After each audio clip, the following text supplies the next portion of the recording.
Dostlar, bu qarşımda gördüyünüz həm notebookdur, həm planşetdir, həm də əl üçün oyun konsoludur. Konsept bir modeldir. Barcelona'da Lenovo tərəfindən təqdim olunubdur. Gəlin nə işə yaradığını sizə göstərim. Deyək ki, notebook kimi istifadə etmək istəmirsinizsə, sadəcə ekranı bu hissədən ayırırsınız və çevrilib olur planşet.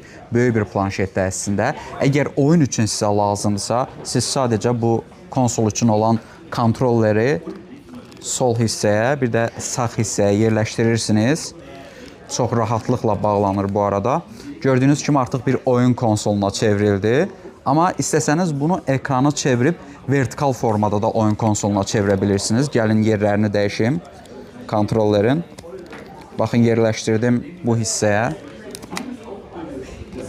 Bunu da çıxardıram.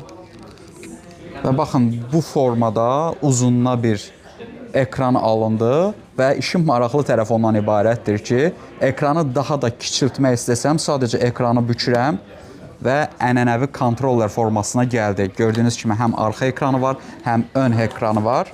Daxilində də Intel Core Ultra 7 çipi quraşdırılıbdır. Olduqca performanslı bir cihazdır. Məhz konsept formasında təqdim olunubdur. Yəni həm planşet, həm notebook, həm də əl oyun konsolu kimi istifadə etmək mümkündür. Dostlar, Mobil Dünya Konqresindən yayımlarımızı Azercell'in ekskluziv təqdimatında izləyirsiniz. Daha çox texnologiya üçün kanala keçid edib abunə olmağı unutmayın.